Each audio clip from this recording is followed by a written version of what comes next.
Hey folks, my name is Jen, and today we're going to talk about the books on my fall TBR.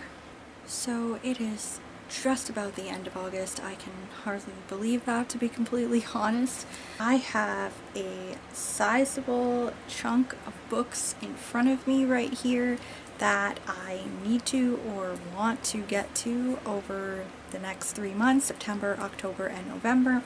For the fall season, I have a couple of books that I have started reading that I have more than that, but these particular ones I've started reading and I would like to continue reading them. These are actually two of the books that I imagine I'll finish first within the fall, most likely.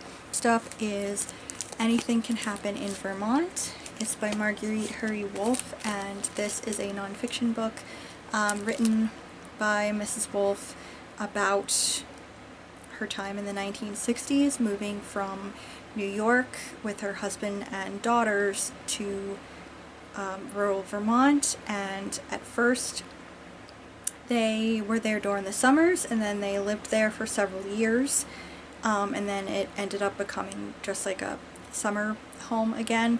But this is all about kind of adjusting to life in Vermont. I have mixed feelings about it so far. Yeah, it's just a kind of charming little book. So very quick reads. They're told in like kind of vignettes. So yeah, I imagine this will be one of the first things that I finish reading this fall. I have The Return of the King that I have just actually started rereading last night because I've been doing a reread of Lord of the Rings. So I just barely finished Two Towers, and yeah, have started on my reread of Return of the King, and so far so good. I honestly think that Fellowship might be my favorite of the three, but I do really love this book because we have so much growth and interesting characters, and we get to see more of Faramir, who I love dearly. We get to my special books, like books with a purpose, books that I need to read because of reasons. So first up, where am I at in my challenges? You know, I've been wanting to read a nonfiction book a month, so 3 per season, and I've been wanting to read a classic per month or 3 per season. Where am I in that? So as far as nonfiction goes, I actually have a couple of books that I've slated for the fall. All of them are because they're a little bit darker. The first of which is Small Sacrifices by Anne Rule, and this is telling the unfortunate story of Diane Downs, who killed one of her children and attempted to kill the other two in the 80s. I have listened to a few different podcasts on this, and the topic is something that always particularly upsets me. So I've always been kind of reluctant to spend any time in this, so I think that this is going to be a pretty hard read for the month, but I did enjoy. Seems like a weird word. I appreciated Anne Rule's writing in The Stranger Beside Me, even though I had mixed feelings about her representation of Bundy entirely, because it was kind of weird because she was friends with him. I do want to see how her writing is about a case that she's not personally connected with. And then another one that's a little bit darker, I guess, is 10 Days in a Madhouse by Nellie Bly, and this is Nellie Bly's like groundbreaking account of the conditions of Bellevue Hospital in, 1887. On Blackwell's Island. It was an asylum, and the women there were treated abhorrently, and Nellie Bly, went undercover there and documented the experiences, things that she experienced and what other women there have experienced, and it did a lot to change a lot of things at the time. I have wanted to read about this anyway because I find Nellie Bly to be fascinating. but especially with things currently as they are right now, surrounding the discussion of possibly bringing back asylums, I felt that this is probably a really good thing to read, and you will be sure to hear my intensive thoughts about that. Speaking about Nellie Bly, I also think that I might want to read Around the World in 72 Days, which is slightly more lighter fare from her. This is when she decided to break Phileas Fogg's record, Phileas Fogg being the fictional character in Jules Verne's Around the World in 80 Days, and she successfully traveled the world as a single woman on her own in 72 days, beating his record. But yeah, I thought that that's probably a really fascinating thing to read, and also because of certain topics, I thought now would probably be a good time to pick up Scenes in the Life of Harriet Tubman by Sarah H. Bradford. Sarah H. Bradford was apparently a friend and confidant of Harriet Tubman and wrote her life story down for her to share with people. And yeah, I just figure since we seem to have people in charge that thinks slavery was a good thing some fucking way, probably good idea to remember the real stories of real life people who had to deal with that shit, and someone who was brave enough to try to help save people's lives and get them to freedom. Otherwise, my classics, I do have a couple of classics on my list, but they're pretty much mixed up with the other section of books, which is my banned books, like the banned and challenge books for the year-long challenge that I've been trying to do and horribly fucking failing at it because I have not been in the greatest of headspaces this year. I have, quite frankly, an intimidating stack right here, but I really want to get through them, and banned books for this month because I've fucked myself and I basically need to read a whole bunch of them. December gets pretty crazy for me, so I've left just a couple of the challenge books for the year for the beginning of the winter season and also like the end of this year. But everything else I want to try to get to in the fall, or mostly get to in the fall anyway. The first of which is one that I am currently reading, and it's not freaking me out yet, but I know that's going to happen because of how much this scared me as a young teenager. But it's Fahrenheit 451 by Ray Bradbury. I'm currently just a couple of chapters into this, and this is of course a classic tale of book burning and a society, a dystopian society, where firemen, instead of putting out fires, cause fires and burn books and houses down of people that own books. I don't know what else to say about this except, yeah, it scared the shit out of me when I was like 14 years old. I can't imagine what it's gonna do to me now. I'm not scared so far, but anyway, currently reading that. Then I'd also like to get to The Handmaid's Tale by Margaret Atwood. You know what this is about. This is again more dystopian society. There's a second American Civil War. There's this Republic of Gilead, who are a bunch of religious nutcases that basically treat women like property, and any woman who's not married into like it looks like the high of society, or they're not white or something like that, they are basically servants or brood mares for rich fuckers. So that's where this society is at. I got partway into this, a couple of chapters in, and then I started panicking and I had to put it aside. So I would like to get to this again, but I might leave this until a little later in the fall. But yeah, I desperately want to read this, which is hard because the contents are really freaking me out and I don't do so well with dystopia anyway, but we're gonna get through it. Also, want to get to Lolita by Vladimir Nabokov, which is of course a tale about a terrible man who has an obsession for his, like, what is she, 11, 12-year-old stepdaughter, something like that. Creepy as fuck. I get to that. I want to get to The Bluest Eye by Toni Morrison, and this is about a young girl, what is her name? Piccola Breedlove, who prays every day for beauty, and unfortunately she prays that she could be like the blue-eyed, blonde-haired white children.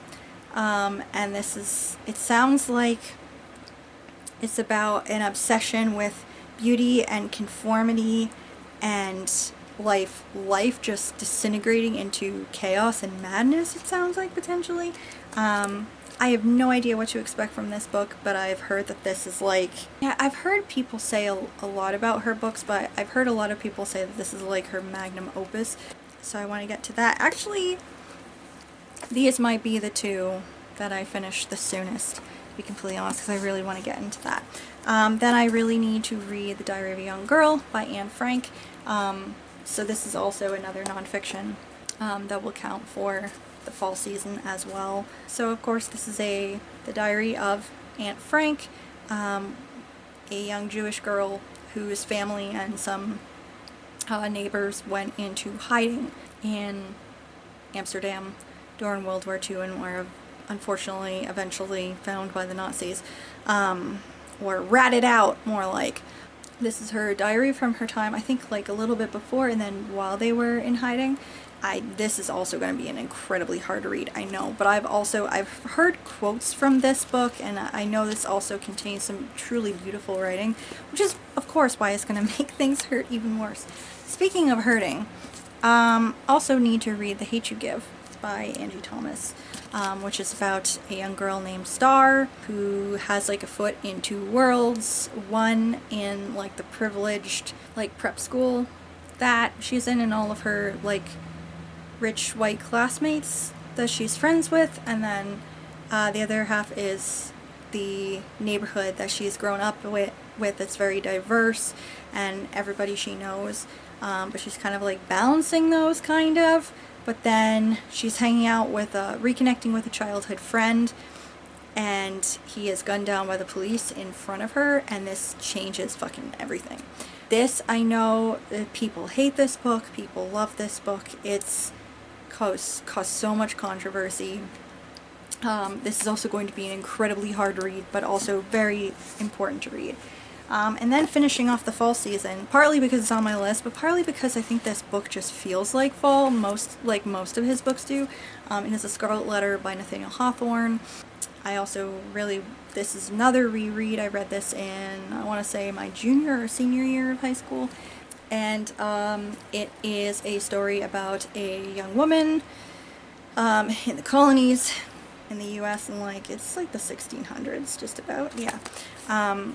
And she births a little girl and has shame upon her because, you know, this is clearly a child that has been had out of wedlock, and she has to wear a big scarlet A for adultery on all of her clothes, and her daughter are kind of shunned. And this is about, well, there's a lot going on. It's about judgments, and there's a lot going on in this book. I remember what I thought about it as a teenager. I have no idea what conclusions I'm going to come to reading this now as an adult. I just remember loathing one particular character and really liking a couple of others, but yeah, anyway. And then otherwise, I've got a couple other books that I kind of want to try to get to. No, I haven't released any of the videos this year because life, but I had been trying to do like my favorite books videos and do like in-depth looks and breakdowns of what makes particular books my favorite books of all time. I have 12 all-time favorite books, and I did a video about my 3 favorite horror books. I did a video about my favorite graphic novel and my favorite fantasy novel, and so I've been trying to get into the other ones. And I did read my favorite 2 mystery novels this year, earlier this year, right? Yeah. And I've sat down and started making my notes on it, but I haven't actually completed them or done like my video or anything on it yet. but I do want to get a jump on some of the other books. I have a couple of books that I think count more in the like literary fiction / contemporary-ish historical fiction-y area, and those I want to get a jump on. So I had started rereading Northern Borders by Howard Frank Mosher. I can't find my copy. It has done a runner. I don't know where it is. But speaking of Howard Frank Mosher, I'd also like to jump into Stranger in the Kingdom at some point by him. They're both books that take place in Vermont in like the 1950s. This one involves a murder mystery and court case. The other one's more just like a coming of age, although this one has coming of age elements in it as well. But this just screams fall from the cover to just the entire story. So, and then I also want to do a reread of The Joy Luck Club as well by Amy Tan, which is a story about mothers and daughters and trying desperately to relate to each other and trying to tell each other the stories of their lives, especially the mothers trying to make their daughters understand where they're coming from in their lives, having immigrated from China to the US back in the day. So these are a couple more books that I really want to get to this fall. And then I've also got HR director and I were talking about books recently, and he suggested a couple of science fiction books to me. I don't know nothing about these books other than a little bit he told me, that they involve a world in which humans have evolved a little bit or adapted to living in a place with zero gravity. And I don't quite understand how the planet or the area they're set in is set up, but there's like a shuttle somewhere, and I don't know. I don't quite understand the whole thing, so I haven't read them yet. But I did borrow the couple of books, and the first is The Integral Trees, and the second is The Smoke Ring, and they're both by Larry Niven. And I have no idea the timing on these. I know this is the first book and this is the second. But yeah, I know next to nothing about this, but I think I'm okay with that because sci-fi is such a tough area for me, a tough genre for me to get into, but that is kind of intriguing about a world that looks like they are just living around trees, and they're just, if you can see, they're swimming through the air or something. I don't know. Curious.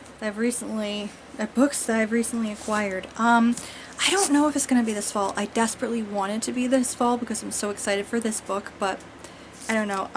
It's Silverborn, The Mystery of Morrigan Crow by Jessica Townsend. This is the latest book in the Nevermore series. I'm so excited that this book is finally out, but I don't know, I kind of desperately want to do a reread of the other 3 books before I crack this puppy open, but I don't know if I have the drive or the time to do that in between every other thing that I want to read, but this I definitely want to get to this fall because I've been waiting for the past couple of years for that book.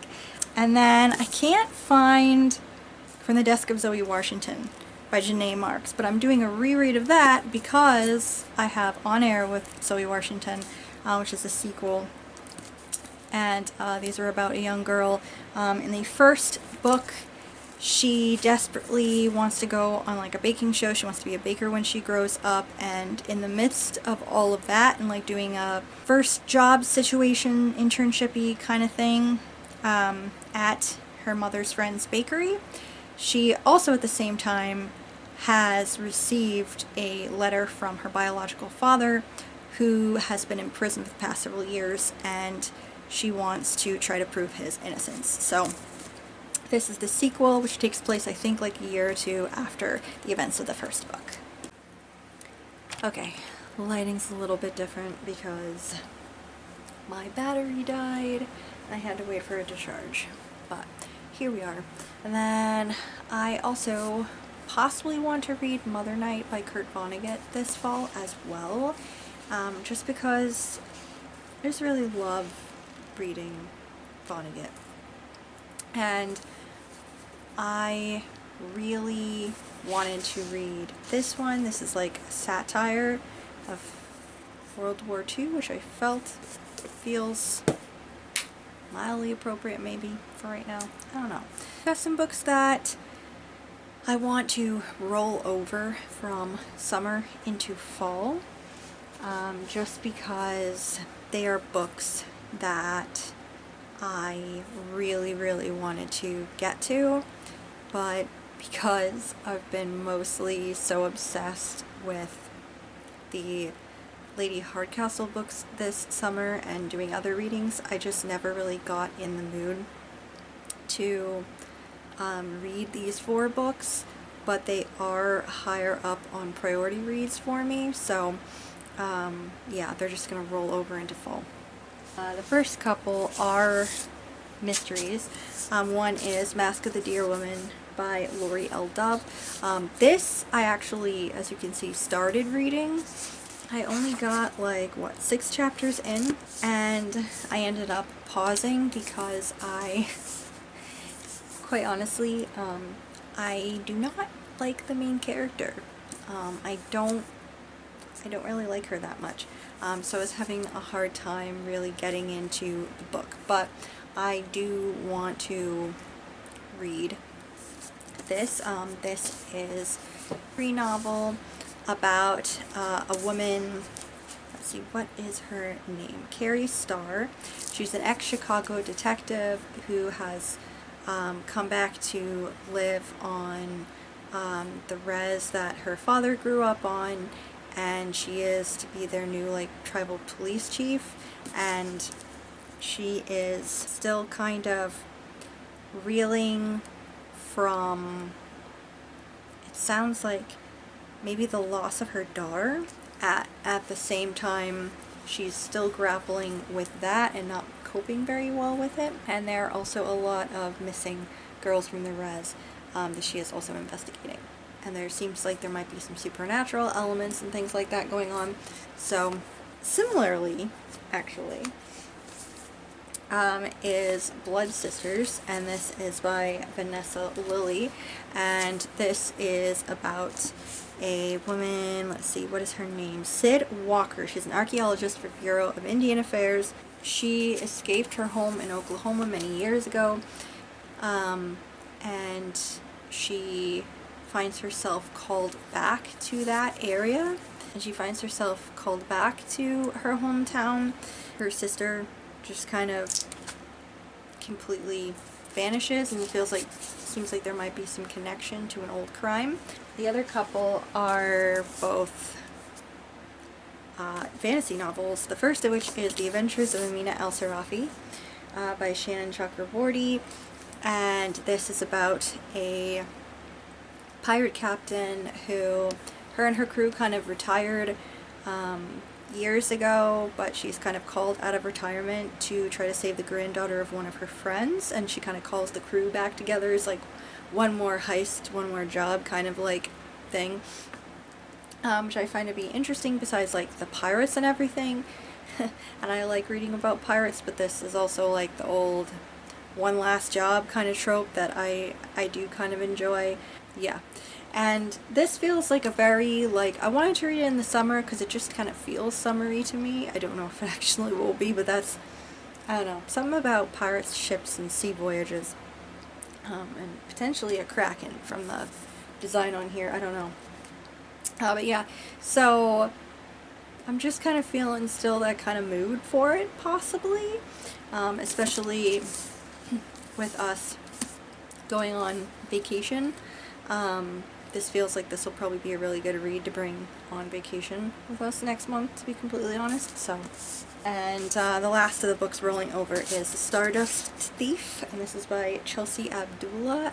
This has to do with Luli Al-Nazari. She's a midnight merchant, a criminal who has a djinn bodyguard, and she hunts and sells illegal magic, and her djinn kind of get pulled into this adventure, kind of blackmail to find an ancient lamp. It sounds like it's inspired by like 1001 Arabian Nights, which is really interesting. So I really wanted to get to this as well, and I'm hoping that reading some fantasy will get me into that mindset because I have another couple of fantasy novels that I want to read over the winter. So, and then the last stack, this is so big, but the last stack of books are basically fall books, like books that feel like fall, remind me of fall, are kind of spooky. So for the first book that feels like fall, there is The Trackers by Charles Fraser, and I mean, the book just screams fall anyway. But this is a historical fiction. It is taking place in the Great Depression. A painter called Val Welch is in Wyoming, and they're like there for, I believe they're there to do some painting, because like during the Great Depression they started the WPA, which was like a works project of beautifying and kind of, and so like not only giving people jobs and money and survival, but also like trying to keep up morale of the country, of beautifying areas, painting murals, doing varying things like that. It is a very radical and cool idea, and a lot of places I think still have some of that work still on display. Anyway, so this painter is out in Wyoming on assignment, and kind of gets involved with this wealthy art collector and his wife. He's going to live on the ranch, and the wife ends up disappearing, and the art collector tasks the painter with tracking his wife down. So he gets pulled into that whole mystery. I have no idea what to expect from this. This is apparently the author of Cold Mountain, which, if I'm correct, isn't Cold Mountain the book that was turned into a movie with, like, what's her face, Nicole Kidman and Renee Zellweger in it, right? And it's like during the Civil War or something. I think that's the book I'm thinking of. I didn't see the movie, I didn't read that book. I have no idea what to expect from this.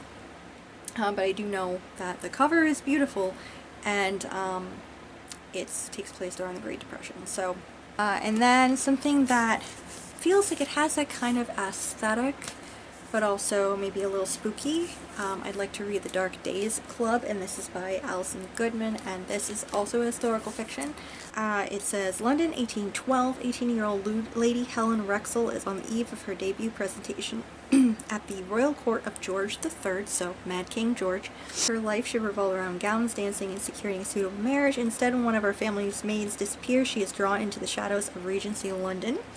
She meets Lord Carlston, one of the few chosen to stop the perpetrators, a cabal of demons that has infiltrated all levels of society. Carlston is not a man she should be anywhere near, especially with the taint of scandal that surrounds him, but he offers her help and the possibility of finally discovering the truth about the mysterious deaths of her parents, and the two of them are investigating a terrifying conspiracy. So, sounds super cool and exciting, and a little bit spooky, and I do like historical fiction, and this is a time period that actually, I'm not really that interested in Georgian England. I'm actually more interested in Victorian England right now, but still, Georgian England, I mean, like, that's like the Jane Austen era, and the Bridgerton era. I'm down with it. Yeah, looks like potentially pretty spooky. I'd really like to finish reading Lone Women. This is by Victor Laval. I started reading this last fall. As you can see, I got like halfway through and stopped reading because something kind of gross and horrifying happened, and I was not in the right headspace for it, and I just stopped reading it. So I would like it to get back into this and actually finish reading it, because I was enjoying it prior to that. So this is about a mysterious woman. I can't remember what her name is. Adelaide. Adelaide, she has arrived out west to get one of those properties that's being offered to lone women out in the new territories. She has just kind of traveled out there with this mysterious locked trunk that holds a dark and terrible secret that has destroyed her family and is just kind of plunging her into shadow. And she's also not only a lone woman on the range, she is also a lone black woman on the range, which adds like an added element of, you know, stuff that might not quite be right going on as well in the people surrounding her. So there's like a lot of intense things happening, a lot of spooky stuff. I'm very curious to see where this is gonna go, because things went from just kind of like darkly bizarre to fucking unhinged pretty quickly. So yeah, anyway, I would like to finish reading this. I have a cat, I'm sorry, it is now shaking. Binks, you're not being helpful. Here, you wanted to say hi? No? Okay. This is for sure going to be probably unsettling, but this is a long time coming and I cannot wait to read it, and it is Sadie by Courtney Summers. This is a story told partly from the point of view, I believe, so this story is, I believe, partly told from the point of view of Sadie herself, and then the rest of it is done through a podcast, like podcast transcripts and interviews and things like that. Sadie is a young woman who has gone through a lot in her life so far, but she has been kind of trying to take the best care of her younger sister, and unfortunately her younger sister becomes the victim of a serial killer, and then Sadie also disappears, and then we are looking back as the podcast host is investigating this serial killer and Sadie's disappearance and trying to figure out what has happened. I've heard a lot of good things about this book. I have both been desperately wanting to read this and also very scared to read it, because my expectations are like up here right now for this book.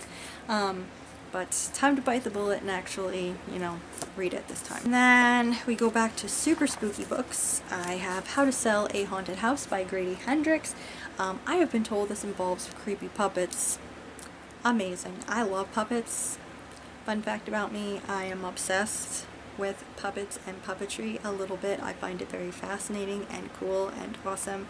And spooky puppets, that's not the main point of this story. The main point of this story is an estranged pair of siblings. Their parents have died and they are going back to their childhood home that they didn't really want to be at, to basically kind of pick up the pieces and get the house ready to sell. And they come back to the house and find that the house has gotten creepier since they have not been home, and newspapers are like covering mirrors and windows and shit, and it's just very creepy and unsettling in the house. So it sounds like things are happening in the house. They're trying to confront some things from their own childhood. It's spooky shit happening. I've never read a Grady Hendrix, but very interested. I've heard mixed things. And then of course it couldn't be the fall without talking about the King of Horror himself. Now I do 100% plan on doing a reread, my annual reread of one of my favorite books of all time, which is The Shining by Stephen King. So I will definitely 100% be doing that. Then I would also like to read Night Shift. This is a collection of short horror stories. I got not that far into it when I first got this book. I think I got like not even partway through the first story. But yeah, I would like to actually kind of tackle this bad boy. This might become my lunchtime read over the fall. I don't know. And then the last book that I would like to get to, another Stephen King, is You Like It Darker, which is another collection of short stories, and this is one that just came out like last year, and I was, right? Yeah, that I was very excited about and have not gotten to it yet, but who knows, this might be another vacation read for me. But yeah, I'm can't wait to dive into some more King. So yeah, that is everything that I am hoping to read over the course of the fall. It is a lot of books, a lot of books, but I think that it will be a good time. Some will probably scare the shit out of me, some will be deeply upsetting, but there are a lot of good reads in here. Even the scary and upsetting ones are sure to be good. So yeah, that is my TBR for the fall. Let me know if you've read any of these, if you're excited to hear me talk about any of these in particular. Of course, no spoilers, please. But yeah, let me know what you think about this TBR. Let me know if you're reading any of these or what's up on your fall TBR. Anyway, thank you guys so much for watching. Thank you for always watching. And if you are new here and would like to subscribe, please do so, and I will see y'all next time. Bye.